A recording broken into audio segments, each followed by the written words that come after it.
Sanibonani, welcome back to my channel. Welcome back to uPearl. Ngiyabonga kakhulu ukuthi unjoin namhlanje. Thank you very much for tuning into the video. Ungakhohlwa ukusubscribe, ulike video, uyishare futhi kanti ungakhohlwa ukubuka ama-ads. Thank you very much you guys. So kule video ke ngizokhuluma ngodaba engibona lakhona libhalwe phansi ke mayelana ngodade uSbongi Ngcobo ongomphathi ke laphana kuKhozi FM I think. So yeah, kuthiwa ke kunenkombankombane laphana ngenkathi ke kushiya ke lo obengumphathi ke wezinhlelo uPearl Maseko Binqose into kanjalo guys. So angazi ukuthiwa ke uyashiya phansi engathi ukhala ngosibongi Ngcobo ukuthi uthanda ukuphatha ke yonke into engabe sanikeza abanye amathuba ukuthi nabo benze umsebenzi wabo lona double corner laphana you guys. Angithandi ke futhi ukuthi umuntu mayeseza ka comment section ezothi ningena phi nani10 guys. Istory sikhona esibhaliwe thina sisuke sidlulisa ke istory fanje nokudlulisa umlayezo bathi nje abantu ngesilungu don't shoot the messenger. Umuntu mangabe senza ivideo already stories yabe sezikhona zibhaliwe phansi phana kuma publications amaningi, then we just report on them. Hayi ukuthi mhlambe singenaphi or sithatha play onto ukwenze nje gaza ngeke ngihlala ngimane ngiform istory ngithi kuthiwa kunento kanje ingekho ngizicabangela yona. So sometimes singaboni ngasolinye ka comment section uma ngikhuluma ngestory sibhaliwe phansi ngiyafunda bese mhlambe ke ngiya-edda ke uvo lwami bese ngithi nawe ke edda uvo lwakho ka comment section ibe kanjalo nje you guys. Kodwa amanye ama comments ayamangaza, but anyways lana ke bakhuluma ngodade uSbongi Ngcobo bathi ke kusula ke laphana uPearl Maseko Binqose laphana uKhozini.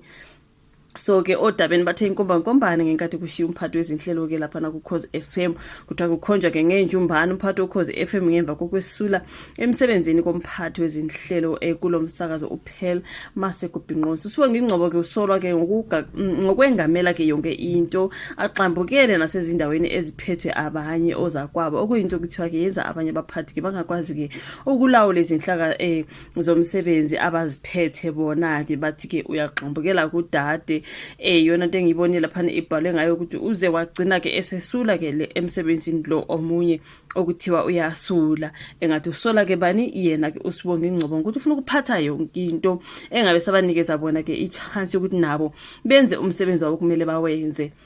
Ngiyabona phana kuma comments omunye ekhuluma ngokuthi hayibo kodwa phela uSbongi Ngcobo ngoba nguyena ophethe laphana kumele ke bonke badlule kuye naye ebese siya kulabo bamphethe into ikanjalo you guys. So bathi no uyaxambukela ufuna ukuphatha everything into izikanjalo ke bafethu kuthiwa ke laphana iphephandaba la ngempela sonto lithola ukuthi uPearl obenonyaka laphana efikile kulomsakazo uyifake izolo ke incwadi yokwesula emsebenzini ngokungacaci ukuthi uzogcina nini. So lentokazi enamava ke emkhakheni wezobuntatheli kuvela ukuthi kuningi ebikhala ngakho seloku yafika kuthiwa ke eya ekhefini lokubeletha ushiye uhidwe le email laphana ebiveza khona ukungajabuli kwakhe ngendlela angawenzi ngayo umsebenzi wokuthatha izinqumo othinta ke izinhlelo nabasakazi. So inkinga kaSbongi Ngcobo ufuna ukuphatha yonke into ayenze yena yize kukhona abantu abaqashelwe lokho. uPearl uke wakhala eya ekhefini lokubeletha emtshela ngendlela angajabule ngayo namsebenzisa ngayo. Kwathi uma uPearl ebuya baba nomhlangano wokubonisana ukuthi bangasebenza kanjani ukuya phambili. Kodwa isimo kusuka lapha sibanga ngcono kunalokho izinqumo ezinye okwakumele zithathwe uPearl uSbongi uyena okwase kubonakala ezithatha aze azimemezele engaphakathi. Kuchaza ke lo mthombo loyo uveza ukuthi akazi ukuthi uPearl ushiya nje usewutholile yini umsebenzi omusha noma cha noma uyahamba nje uthena ngeke ngiqamba amanga anginalo ulwazi noma kukhona umsebenzi asewutholile noma uyohlala ekhaya njengoba kukade aqala ebalisa ngokungasebenzeki kulomsakazo. So ke omunye umthombo ongaphakathi khona lapha ngase SABC uveza ukuthi kwesinye isikhathi abasakazi nabasebenzi basokhozini badlala ngoSbongi ngoba vele ezinye izinqumo ngeke bazithathe kodwa kumele bamtshele kuphela ngoba nguye obaphethe. So yize ngingeke ngimkhulumele kakhulu kodwa uyisikhulu esiphezulu vele ezinye izinqumo kumele zifike kuye ngoba uphethe naye azidlulisele kulaba abaphathi bakhe bese ziyabuya kuthathwe ke isinqumo. So ngisho nokukontileka ke yakhe yomsebenzi kuyavela ke ukuthi ezinye izinto noma abaphethe bangafinyelela kanjani esinqumeni kuthiwa ngisho ukhontileka yakhe yomsebenzi kuyavela ukuthi ezinye izinto noma abaphethe bangafinyelela kanjani esinqumeni kodwa kumele ke sidlule kuye naye kube khona akubhekayo bese kuyima kuthathwa ke isinqumo esingujuquke laphana. So asazi libathintile ke laphana iphephandaba babili uSbongi noPearl ngalolo daba ke you guys. So uSbongi unxuse ukuthi kuthintwe iSABC ngoba ke yena akakhulumi nabantu bezindaba. uPearl yena uvele waphela ihlaya wanxusa ukuthi intatheli nemithombo yayo ingayidukisi ngalolu daba. Sorry guys, ingadukisi ngalolu daba ngoba yena esengumsebenzi oKhozi FM akakaphumi phela usesulile mhlawumbe kodwa akakasuki.